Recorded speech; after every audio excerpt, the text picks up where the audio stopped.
The first time was so nice, they had to do it twice. And that second time was so nice, they're going to do it a third time. Give me the Las Vegas Aces to go for a three-peat this year. You know what both your teams have in common, actually? They've both lost to the Las Vegas Aces in a WNBA final in the last 3 years.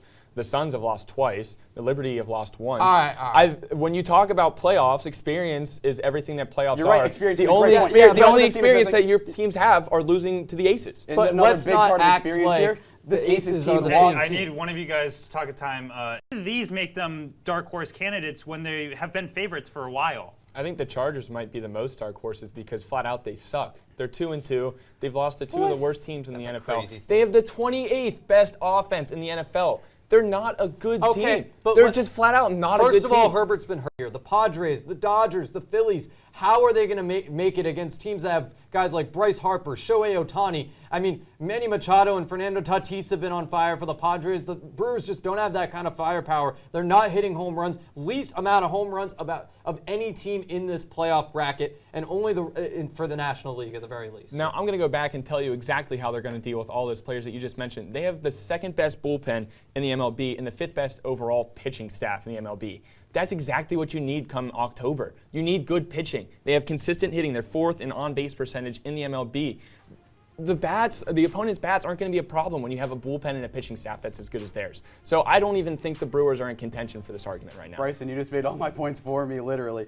That is insane. I'm going to go back to a point that Evan made earlier, and none of these teams having playoff experience. I made a small point earlier. It got cut off. The Orioles haven't won a playoff game since 2014. They're 0-8 in their last playoff games. That's exactly why they have something to prove. No, Yeah, it's exactly why they're problematic. No. They suck. They choke and both your every teams single year. It's are what going the to make an Orioles easy do. matchup for They each choke. other. Okay. The It's Brewers what they're are going to known lose for. to the New York Mets team.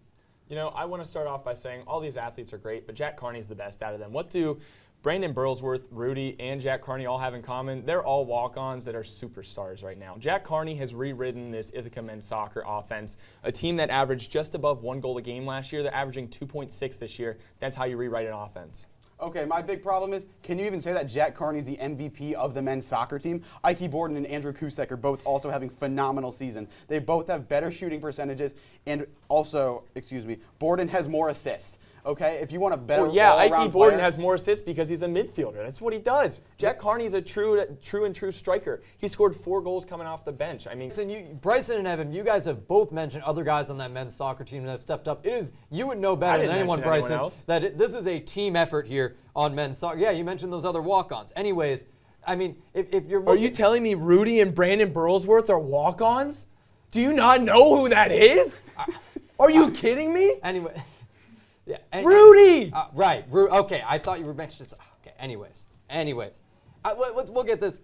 Let's look at this Alpha defensive liability. And the reason Grace Hickey's only faced 3 saves a game is because teams are game planning for it. They're trying to avoid taking shots against her because they know that she's one of the best goalies, if not the best goalie in the entire league. Okay. If he can score in a meaningless game, good for him. But if he can't score when it matters, that is a massive problem for someone that's an MVP. I'm sorry. I got to go back to Andrew's point right here.